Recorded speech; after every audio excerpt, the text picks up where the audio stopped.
Peace, peace, peace, and blessing, kings and queens, brothers and sisters. You are here for another episode of the Freeway to Elevation. In the building tonight, I got one of my guys from my hometown, Chris B. Williams. Chris, welcome, welcome, welcome. Give the audience a little bit about who you are, where you're from, and what your background is on that hardwood. Well, Kel, first and foremost, I have to say thank you so much for having me on the show. As we kind of discussed before we came on, the Philly love is always thick, so I appreciate it. Again, really quickly, Chris Williams, born and raised in Philly, from the Germantown section. Again, I'm big on relationships. It all starts right up in that Mount Airy area for me with my parents. My parents always wanted me to do the best I could do, whether it be football, basketball, sports, in school. And as I always tell everybody when I start my story, my first love is football. Again, I love playing football, and that was my first love. My guy was Tony Dorsett. I know that's blasphemy for most Philly fans, but again, I'm gonna flip it at this point. My guy was Tony Dorsett, and I was a Dallas Cowboy fan early.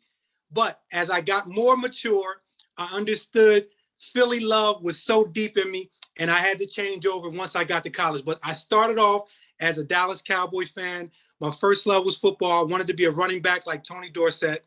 Played with the Stingrays. Stingrays were not in that West Oak Lane area, a little bit further up for 1 year.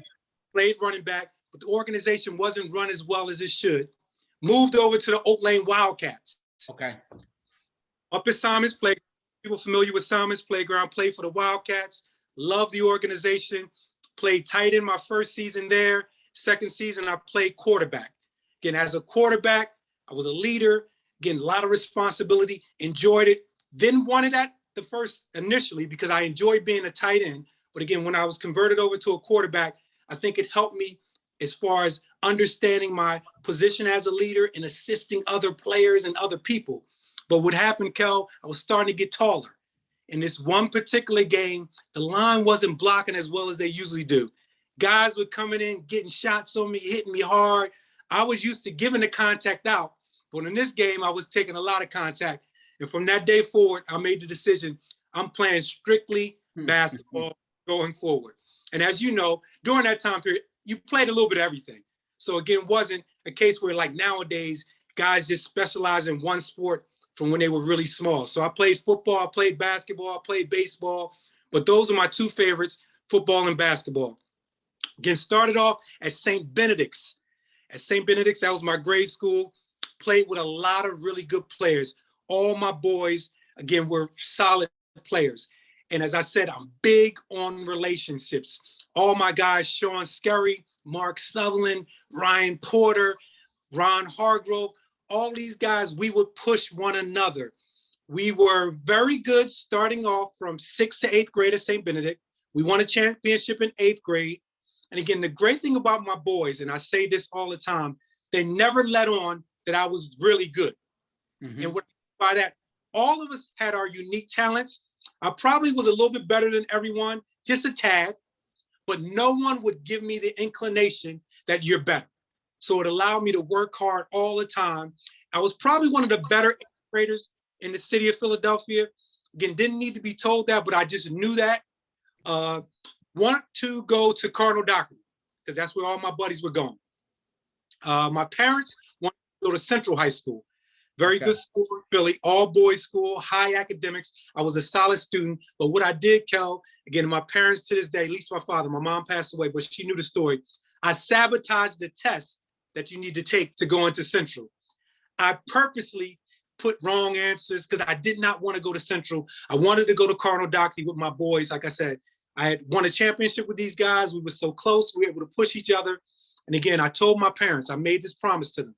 I said, if you allow me to go to Cardinal Daugherty, I will promise you, I'll get a scholarship and you don't have to pay for college. So when I get to Cardinal Daugherty, get a little bit of fanfare around me. Again, like I said, I was one of the better 8th graders in the city, played freshman basketball, because that's usually the process how it works when you go to Catholic school.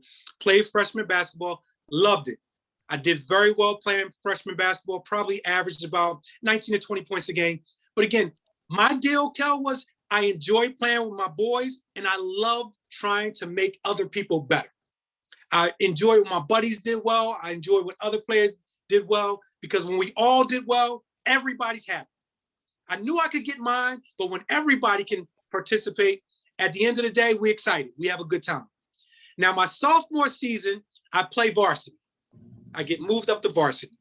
Now, I tell everyone all the time, I did not like my sophomore season a lot. Reason being, I'm a younger player. All my boys are still playing JV. I'm playing varsity by myself, mature guys. Again, I'm good enough to play, obviously. But again, mentally, as a young player, and I've always been this way, I just figured because the guys are more mature, they should be better. And my father would get on me all the time, Chris, you're holding back. Why are you holding back? You should really be. But again, I'm a sophomore playing with juniors and seniors, and granted, they're good. But I just figured, you know what?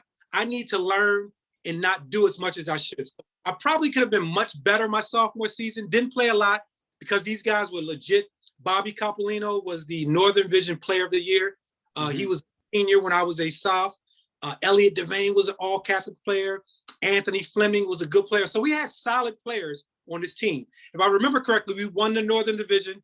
We may have gone to, I think we went to the playoffs. We played at Villanova. I do remember that, getting a little bit of time there. But again, that sophomore season was a learning curve for me. So going junior season, had some experience. So now I'm really excited and I'm ready to go. I turned into an all-Catholic player.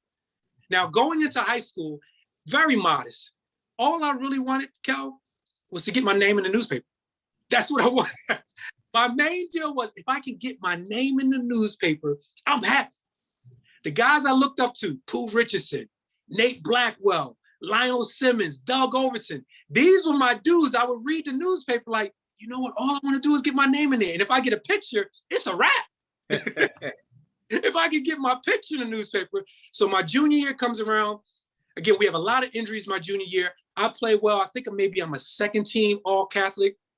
But what really got me, Kel, there was the setting came out. If you remember, Ted Solari was a writer for high school sports. He puts out the top 15 juniors in the city, and I see my name in that. When I saw that, I said, okay, it's a wrap. I got to go full blast hard. So going into my senior season, that entire summer, I'm just working so hard. I'm getting up at 6 a.m., working on my game. A good friend of mine, Andre Hayes, he would get up with me. We play one-on-one full court, working on our games. We bring water. We just out there working. And as I tell everyone, never went to any camps. Never went to a 5-star, never went to like top camps. I'm just working on my skills. Now, we have mentioned my boys, Jason and Carlin Worley. Yep. Again, they played in my park, Finley Playground, learned so much from my park. A lot of great old heads there would give me assistance.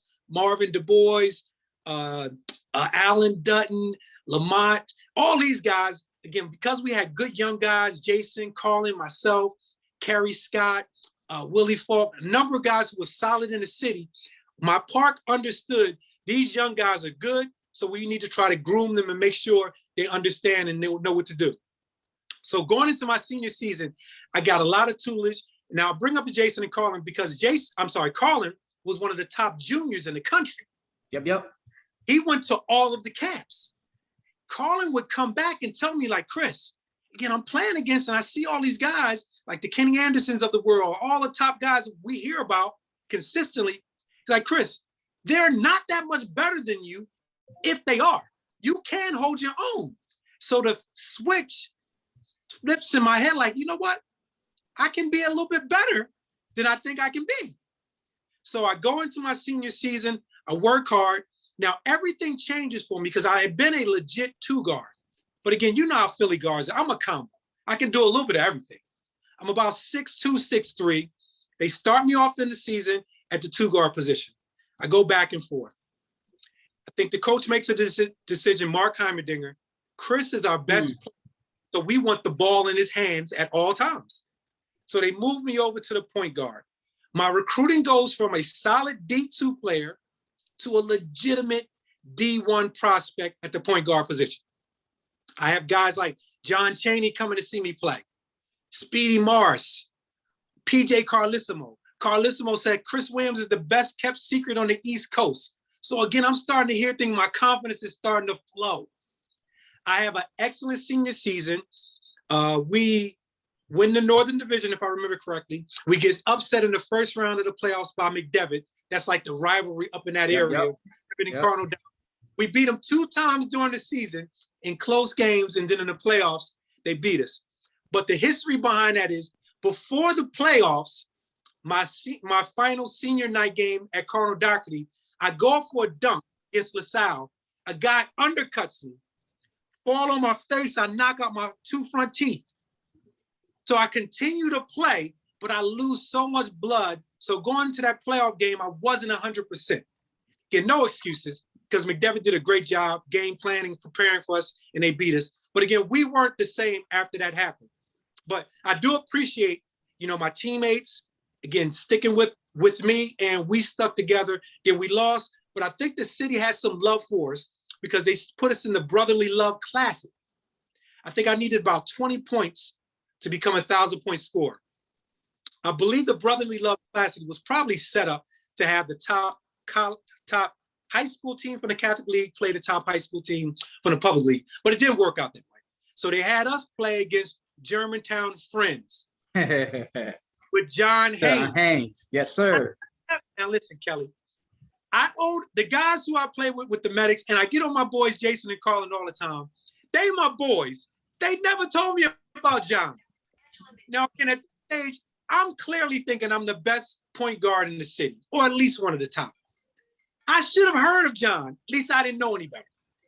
We play John Haynes and Germantown Friends. John Haynes, I'm almost looking at a mirror. The guy's about 6'3", 6'4" like me, athletic, long, but he's a great defender. He has a tremendous game. I think John had about 38. I had 25. But this humbled me so much, Kelly. I was like, yo, this dude is the real deal. This was the first time I played against somebody all season long who I looked at and said, I think he might be better than me. So it was a learning experience. And what happens after that is so crazy. Now, we were talking earlier briefly about the Sunny Hill League. Now, if you know anything about Philly basketball, anybody who's good at Philly plays in the Sunny Hill League. Yes, sir. Now, you notice throughout this entire conversation, I never mentioned Sunny Hill. I never played in Sunny Hill until my senior year. At the end, I played for the Medics. Listen to how this works out. Mick Kilgore, rest his soul, calls my house. Obviously, we don't have cell phones during this time period. Right. Calls my house. Yo, what's up? It's Chris. Boys. Yo, what's up? Chris Williams. It's Mick. Mick who? Mick Kilgore. Now, I don't know Mick Kilgore. I just know Mick Kilgore from seeing his name in the newspaper. John wants you to come down and come out for the Medics. John who? John Harnett. Now, again, Philly people know John Harnett. I'm oblivious to any of this. So I'm like, where? Gustine Lake. So I bet. Now I go down there. Yes, exactly. I go down to Gustine. If you know the Medics is basically set already. All the top players, well, a number of the top players on this team. John Haynes, myself, Jason, Carlin, Harry Moore, Cliff Smith, Aaron McKee, Bo Thompson. So we ended it on. Our practices are epic. Almost every practice we're playing against the other guys I mentioned earlier, the older guys. Doug Overton comes down, Mark Macon, Lionel Simmons, Otis Ellis. All these guys we're practicing against consistently every day. So it's iron sharpening iron. Now here's where the disconnect for a guy like me comes. After a great practice, I'm like, yo, this is good stuff. I'm ready to go. After practice, these guys stay, Kelly. This is why John Haynes is John Haynes. This is why Aaron McKee is Aaron McKee. They have on those shooting shoes, working on stuff. I'm ready to rock out of it. Like, yo, this was good. I had a good time today. I learned a lot, but they stay longer. And as I said on many occasions, that's why you know there's levels to this. I was good, but these guys are on another level because they're putting in that extra work. So again, that's one thing I learned. So I get recruited. My top schools are LaSalle, Temple's on my list, Loyola Marymount, Manhattan's on the list because of Steve Lapis. And actually, I never mentioned Drexel. Drexel bad, and I never showed them the correct love that I should have. Mentally, as a young guy, I had no clue about this recruiting process. I was under the impression, I know this sounds ridiculous, if a school sends you a letter, they want you. If you go there, you're gonna play, you're gonna be on TV, and it's gonna all work out. All they have to do is, because again, I'm getting all these letters from everybody. But again, I narrow it down to these schools. But the schools that offered me were LaSalle, Manhattan, Loyola Marymount. Now, those were my top three that it came down to. I really didn't want to go out to Loyola Marymount because I thought it was too far. But they told me, Chris, if you come on your visit, you're going to love it. It's going to be a wrap. Now, if you remember correctly at the time, Bo and Hank were there. Yep. That's scoring like 150. One night they scored 180. They had called me the night before, like, Chris, I think we're going to score 200 tonight. Make sure you watch. You want to be a part of this. So they scored 180. They called me, said, Chris, we came up 20 short. You don't want to be a part of this? So I still contemplating back and forth. Do I want to go out to California? Again, I'm a Philly kid. I'm under the impression if you're from Philly, you got to stay at the Philly schools. I wanted St. Joe's to recruit me, but they never offered me a scholarship. But as I got more mature and as I understand now, they were waiting for some of the younger guys. Because again, during that time, Philly basketball was hot and we were producing pros. Again, we got me, as I mentioned. Doug's a pro. Randy's a pro. Lionel's a pro. Nate, those guys, these are pros. Those are the guys older. Then after me, you got the young cats. John Haynes is a legit pro. Alvin Williams a legit pro. Rasheed Wallace legit pro. Like these cats Patino. My man, Cat Mobley, my little brother. Alvin Williams a legit pro. So some of these schools are like, you know what, Chris, we like you, but if we got a chance to get one of these cats behind you, you know, it may not be, you know, a good deal for you. Now, I have to appreciate what Speedy Morris said to me. He said, Chris, we're going to definitely offer you the scholarship. We would love for you to come, but you're probably not going to play your first year, maybe a tad more your second year. I don't think you're better than Doug and Randy right now. But again, you know, I got Philly swag. You have it. Like, yo, if I go, I'm going to play, you know? And I wasn't afraid of that competition. Actually, I looked at it this way. If I go to LaSalle, I'm definitely going to get into the league or at least have a cup of coffee there because I'm playing against pros every day. Right. But Lapis does, he comes in on a visit. Now, he calls me up. He said, well, I had confirmed over a radio show that I was going to attend LaSalle, verbal to LaSalle. I said, well, Chris, I understand you verbal to LaSalle, but he understands the game. He's like, well, you verbal, you haven't signed anything. So you don't have to, you're not going. But again, like I said, I don't understand this. I thought since I said it, I got to go. I said, no, I want you to come up on a visit and check out the school. I go up to Manhattan. I love it. Small setting. Again, I meet the people. For some apparent reason, Kelly, it seems as though they know me, but I guess that's how they set up these visits. People are saying hello to me. Yo, what's going on? And he says, Chris, we don't want you. We need you. I know you've talked to LaSalle, you verbal. You may not play there. You're going to play here, and we want you to be here. So my mind is just racing, man. I don't know exactly what to do. You know, speak it over with my parents, like you got to think about it, pray on it.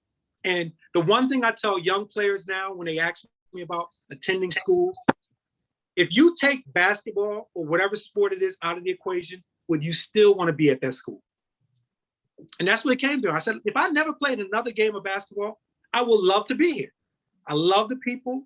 I enjoy the environment. I like the small setting when I went up, but I decided to go there. So I go to Manhattan. I take so much heat in Philly, Kelly. Oh, only you as a Philly person can understand, man. My boys, who I told you who are my family, my part, again, they love the idea that I got a scholarship, obviously. Good for you. But why Manhattan? They're terrible. We were one of the worst teams in the country. I think it's like 300 schools in the country. We were like 270 or 280 in there somewhere. It's like, Chris, what were you thinking? But like I told you earlier, I really didn't understand this process, but I was just going from my heart.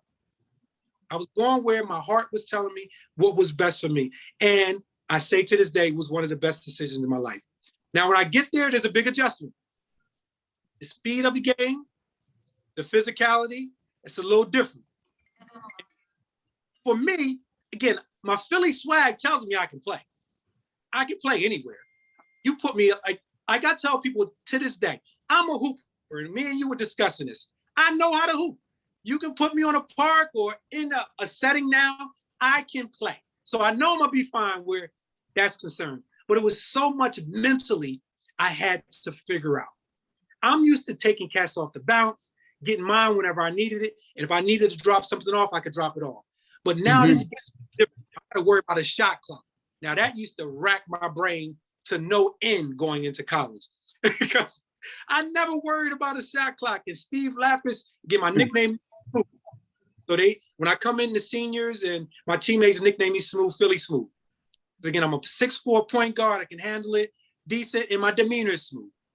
So Lapis is yelling, "Smooth shot clock," and I'm like, "Oh man, I forgot that daggone." I'm bouncing the air out the thing.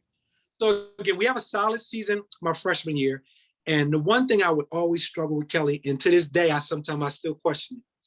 How wasn't I an all-conference player in the MAC? I was so disrespectful to certain players when I first got to the MAC because coming from Philly, I'm thinking we're going to play LaSalle type guys every night. I think I'm going to play against a Randy or a Doug. So I'm looking at some of these other guards and I'm like, this dude isn't that good. But the great thing about Manhattan is Steve Lapis, we're a young team. He would go into such detail on our scouting report. That was new for me also. Never had scouting report. He basically like, at the park, basically. Don't let him go left if he's right-handed. Don't let, those type things. Like, watch out for it. But again, we had scouts. Every guy on every team had basically a page. Certain guys had 2 pages. And I'm reading like these guys, like, I've never heard of this guy. How is he so good? If he's so good, why isn't he in the league? And I've never heard of him. But we would go over these things, and then I played against certain guys. It's like, oh, he's an all-conference player in this league, or this. It's like, he's not that good. But if you're a Division I player, Division II player, you put your work in, and you have to respect it. Right.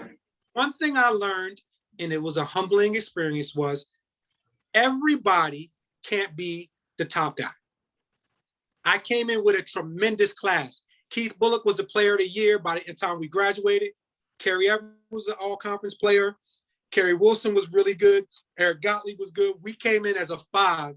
And one of my other buddies, Russ Williams, who jokingly called us the Fab Five before the Fab Five. At least at that level. But again, we had someone at every position, and we were a solid crew. So we get better. By the time we're juniors, we're playing in the championship game for the conference. Guess who we play? We play LaSalle.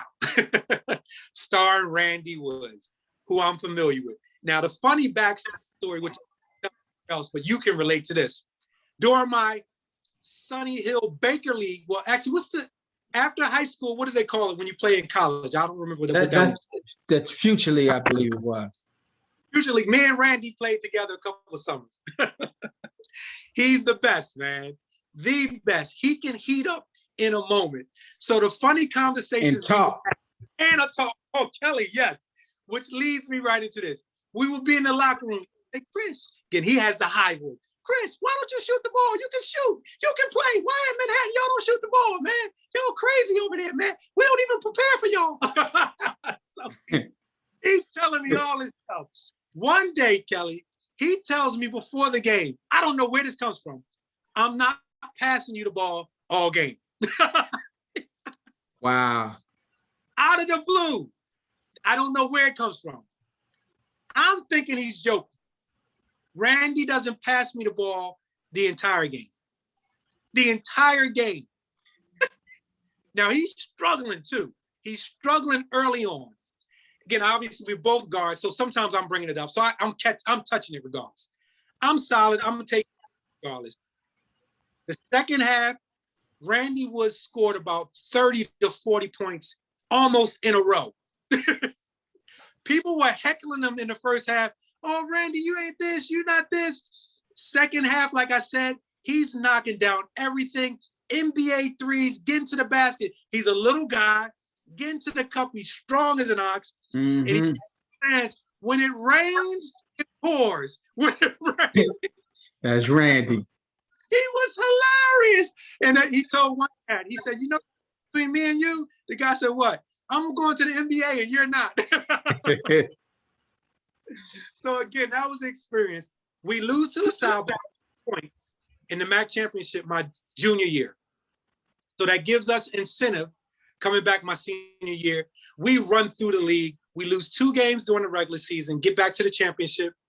We win a tough game against a really good Niagara team my senior year. I make a free throw in the waning seconds to get us into the tournament. So anybody watching, you can Google it, Chris Williams, 1993 MAC championship. I make a free throw. We get into the NCAA tournament. Funny story behind the free throw. Now, my first 3 years, Steve Lapis was my coach. We put him in position. He moves over to Villanova. So my senior season was very good. New head coach comes in, Fran Fraschilla. Does an amazing job. Again, gives me a lot of leadership as the point guard. Talks to me about everything, me and my co-captain, Keith Bullock, and our senior leaders. So, like I said, I give a lot of love to Coach Fran. He works on ESPN now. And he basically told me, he's like, Chris, you're the best leader I've ever coached. So, again, a lot of love. Now, he tells this story. He tells the story much better than me. When he comes to Manhattan, he has an incentive in his contract. If he gets to the NCAA tournament, he has a clause where he has a $50,000 loan from the school on his house. But if we get to the tournament, that loan is gone. They forgive the loan.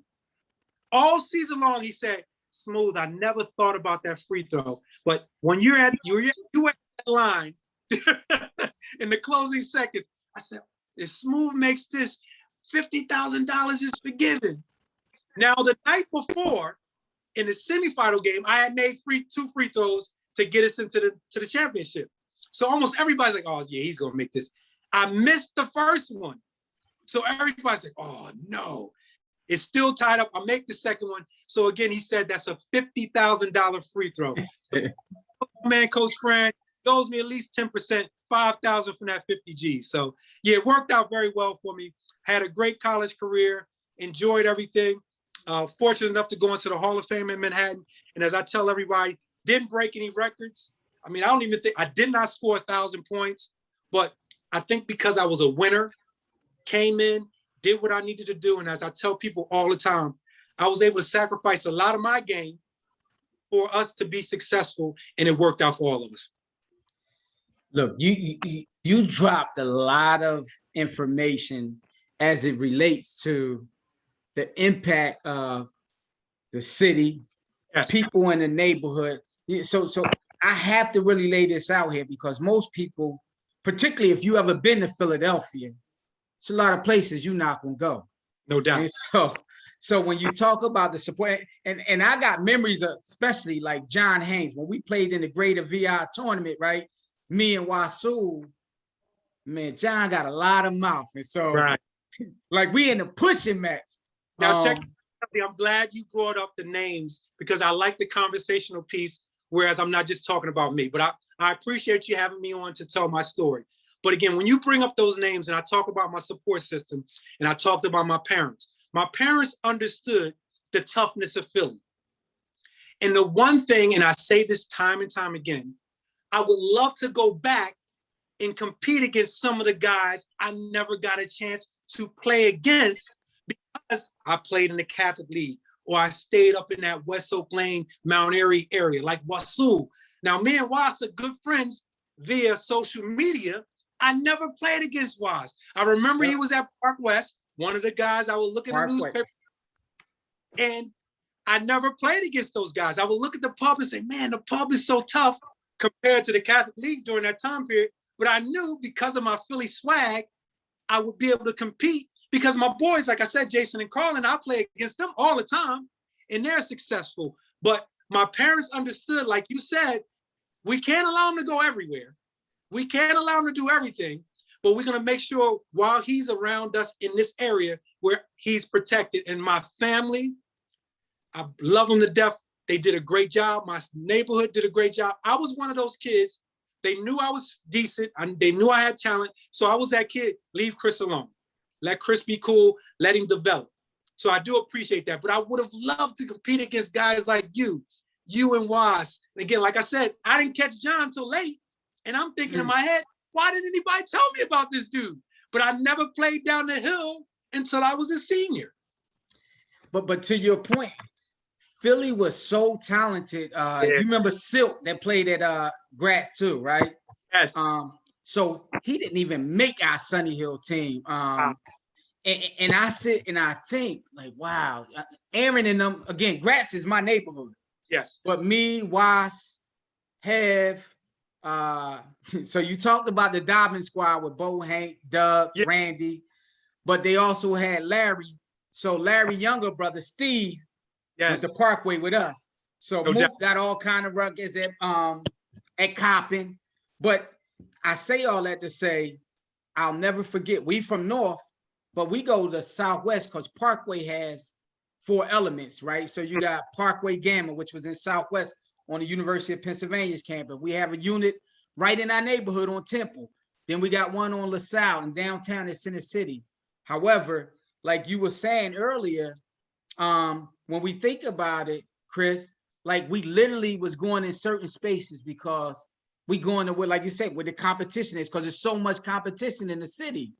But then I go back and I think about you and I think your journey, how it moves, all that you've done. You get to Niagara, excuse me, not Niagara, but you get to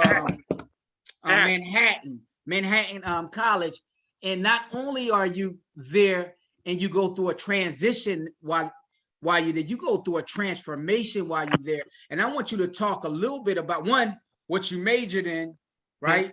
But number 2, I think you made a conscious decision to not really push yourself where you was focused on going to the league. And so I want you to talk to our young people about this.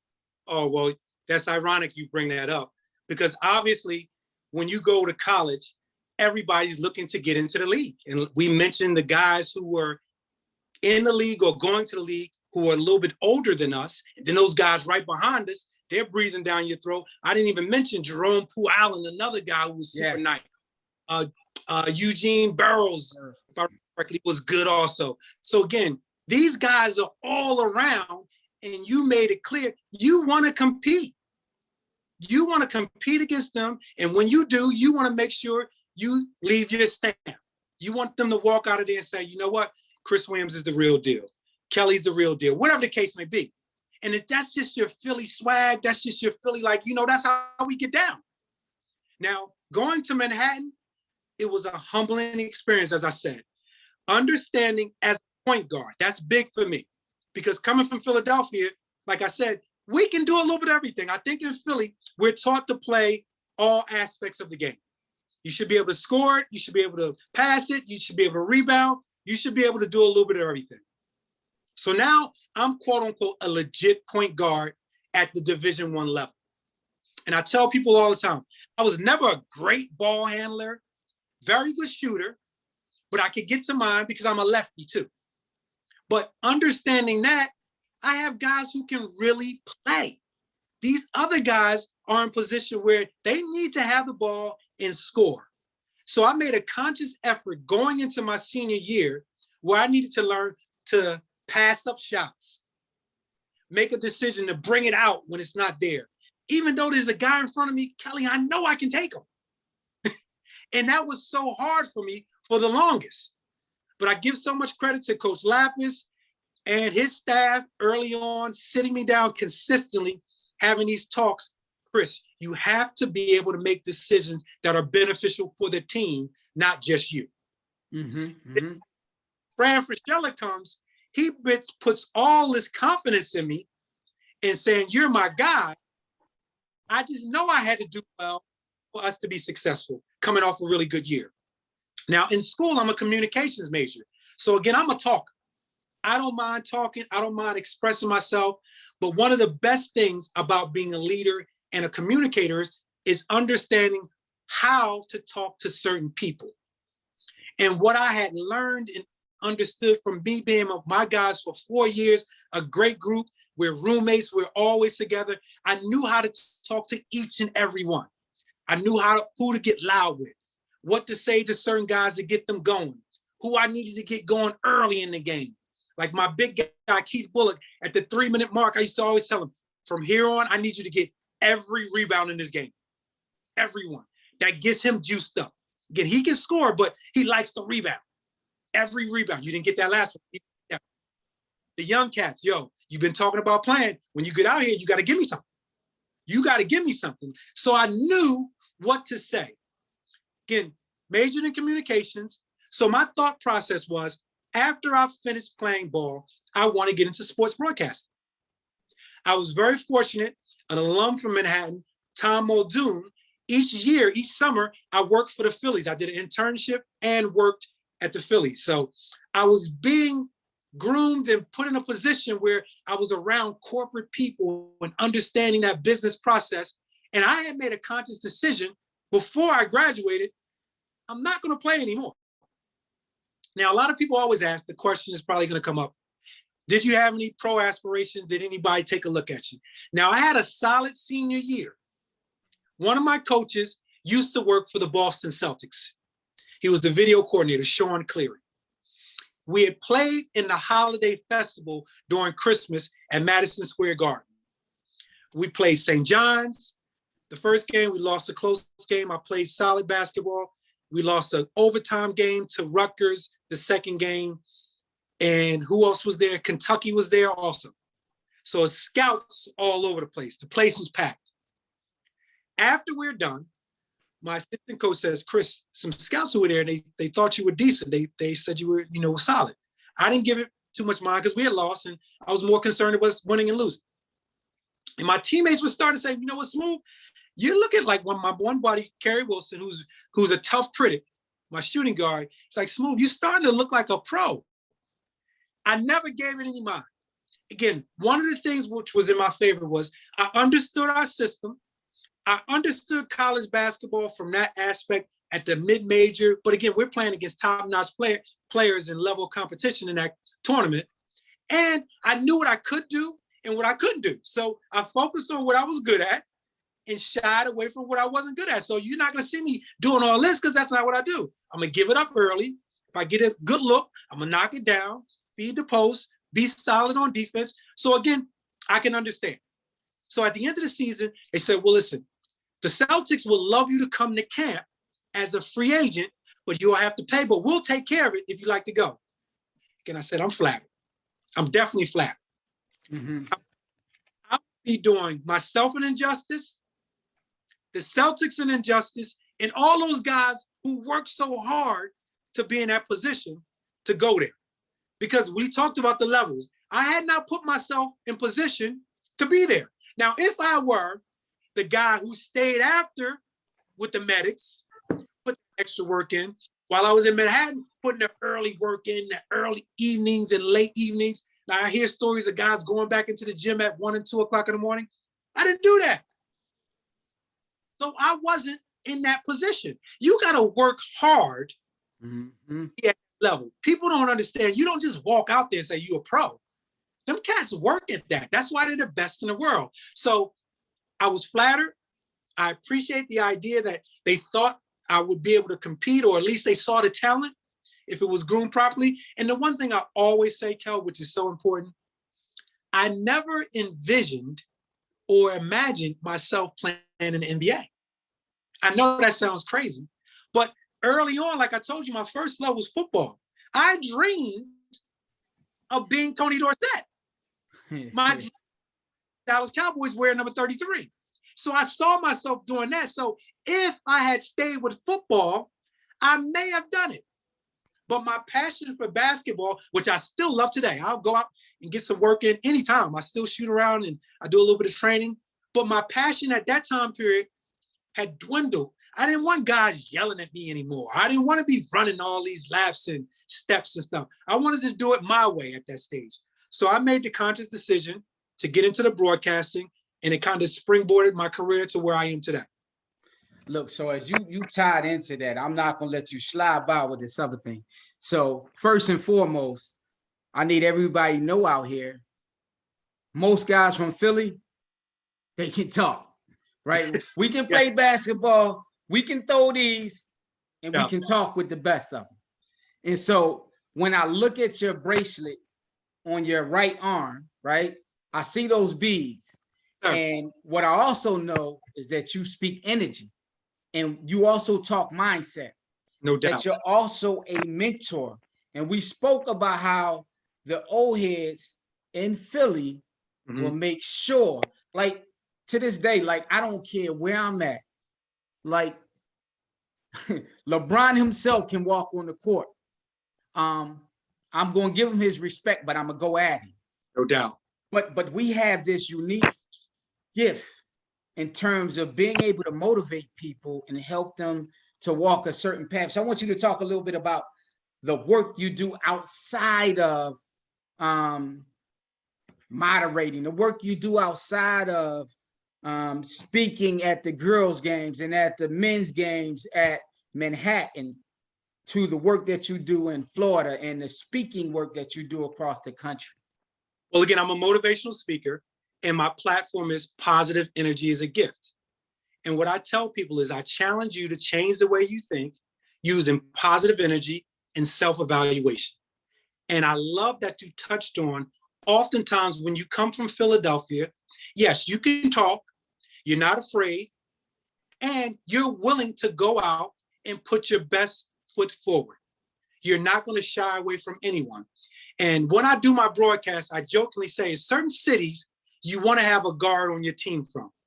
A Philly, a New York, a Chicago, because oftentimes these players won't back down from anyone, regardless of who they are, because they can go into their mental Rolodex and say, I played against a guy like that at my park. I played against, so he's not that big of a deal to me. Now, everyone can't do that. A lot of people need to be built up. And one of the things we do have a unique skill of is once we embrace that confidence, others feed off of it. Right. And I believe that's one of the reasons why I was a solid leader.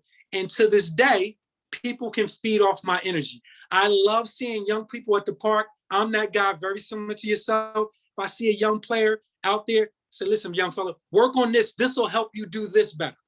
I don't have to know them. But my innateness tells me, tell them, Chris. Someone told you, tell them. Because like I said, early on, I was oblivious to the entire process. I just wanted to play. I didn't understand, like those guys we talked about, they were working. I just saw the work as part of the process. I use this term all the time. Fall in love with the process. The work is a formality. You don't mind doing the work when you love what's going on. Exactly. Like getting up at 6 a.m., going into my senior year. That wasn't a big deal. I want to accomplish something, so I'm gonna do it. But I lost that passion at some point. However, I never lost the passion for helping people. That's what I do. It comes from right here. And I always talk about this. Student first, teacher second. I apologize. Service comes from the heart. Everybody can serve. Everybody can't talk.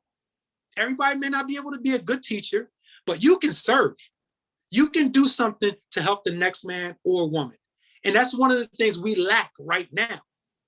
Not enough people stepping up, being able to help. Again, you don't have to do everything. We all can do something. All of us. So I'm one of those guys who's a big proponent of service, being a student, consistently learning, always having my eyes and ears open. As much as I know, I can learn something else. And once I learn it, I got to share it with you. Why wouldn't I share it with you so our community can be better? And I know we've been on some talks together, Black Coffee, much respect to that crew there. Again, some of the things we discussed as far as just being Black males, our job. And I make it clear every time we're on the call.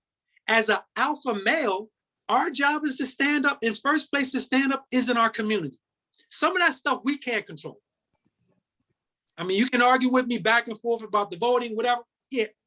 But start in your community. Start in your house. How come when they're talking about politics over there and you can't keep your place together? Let's get our neighborhood together, get your neighborhood, let's get your house together. Let's work together, get cool here before we go out there. Again, that's what I feel. You really hammered something home. And so I want to make sure they understand this. So inside your home, your father was a vehicle Big time. that allowed you to move on this platform, not only elevate yourself to play collegiately on a high level, but more importantly, to understand that you're passing. You talk intuition. So I'm going to get into, I love words, right? And so it's funny because, most of the time, the word I heard when we was younger was, athletes ain't the brightest ones. And so some of the most brightest people I've been around have been colleagues who actually played some sort of sport. All people are brilliant. First of all, it's just whether or not they know what their potential or their talent is. And so once you put them in that space, to your point, go back to you a minute, you understood yourself and you said, this ain't your thing. Your thing is this. Oh, let me go ahead. You lefty. So your thing is that right there, right? Yes. So if we know that, that's back to emotional intelligence, self-mastery, and then self-regulation. Yeah. So the next level of it, that was intrapersonal. The interpersonal component is social mastery. That's where your leadership comes in and your social regulation. So when I listen to all this, I'm really pointing these things out because along your journey, you have walked the path of executing, while at the same time understanding that this is not just about Chris. This is about the community that's on that court. And then you just talked about disrupting, confronting, agitating, and when someone doesn't have a voice, being a voice for them, and when they don't have a seat at the table, I can rest assured that Chris B. Williams is going to build a table for them to sit at so that they can raise their voice, because collectively we are stronger. You know what I mean? So I think it's really important that on today, and look, let me see, you just talked about it. So this is my nonprofit, the Urban Institute for Strengthening Families, because I understand the importance of the village. And if it wasn't for that village in North Philadelphia, I wouldn't be sitting here having this discussion with you when you and I, particularly when you think through the 80s, when we came up, shout out, I'm 50 years old this year. No doubt. Congrats. Thanks, fam. The era we grew up was the crack epidemic. And it's a lot of brothers I grew up with who are no longer here. And some who are here are in prison. Right. And so I am accountable, like you are accountable to our community to make sure that doesn't happen with the next generation. So for that, I salute you. No doubt. Kel, well, I love that. One thing about my father, now here's a story that keeps everything together. Early on, when I played, again, because I was probably a little bit better, this is when I'm much younger. Now, I'm one of those kids I understand the game well. So I'm watching pros, I'm watching television. So I'm thinking all the other kids have the same knowledge, have the same skill set as myself. So after games, I come home, I'm a brat, crying, yelling, this kid couldn't do this. Why couldn't he make that shot, Dad? That was an easy layup. I would have made that. He said, listen, man, if you're going to act like this after every game, you can't play. That was huge in my development because it started me to understand, all right, there are certain levels, like I said, even at the young age, my job is to listen. If this guy isn't as good or doesn't understand like I do, I need to help him. He's 9, he's 8. He doesn't care about it like me. I'm thinking these games are life and death at a young age. But it's always 1 or 2 that way. But I appreciate my father who would be able to sit me down and let me know that. Again, one of my first coaches, and he's the guy who took everyone else under his wing. If there was an issue with other players, and I noticed and I saw that. So even if you don't have that father figure in your home, my point I'm making, I think you're with me on it, we can do that for our community. Why wouldn't I be able to say something to a youngster in my community? Like I cringe when I hear people say, can't say nothing to him. He lives in your community. You mean that little guy's a terror when nobody can say anything to him or her? We got to do better. Exactly. So yes, I do. Well, I'll say this since we're gonna land the plane. First, I got to go back to something you said though, Chris, and it was smooth. So no pun intended, right? But the most revolutionary thing that we can do is start in our own house. Yes. What are you modeling for the community? Because I can't sit out here and talk this, say that, and my actions don't support a collective agenda of our community. Correct. The reason why I knew I had to bring you on here, because you walk what you talk. Like we've been on, like you said, Black Coffee Conversations, and we've had difference of opinions with certain people, right. And it's all out of love. But again, you, even if you don't agree with me when we're having discourse, our job is to make people think. All you had to do was say the word energy, and I was already with you. No doubt. Then I think you may have said John, which is immediately, that is code word for if I said the bull, when you say the bull or the John, like, all right, that's my man right there. Indeed. Well, so I want you to. One other thing I'm going to, again, I want you to go right back to keep your point. When we're talking about athletes, young athletes and older athletes, here's something when I talk to teams, and I want them to understand this. Do not fall in love with the roar of the crowd. The roar of the crowd is not for you. The cheers are for what you can do. When you can't do it, they're going to cheer for someone else. And I need young players and former athletes to really grasp that and understand it, because it gets lost. And so many of them, they can't function without their particular sport. They need those people because that crowd was addictive. And now, all right, those cheers aren't for you. You graduated or you're not playing anymore. There's another person. But learn from the process. The things that you learn. And I got that early because I knew at some point enough would be enough.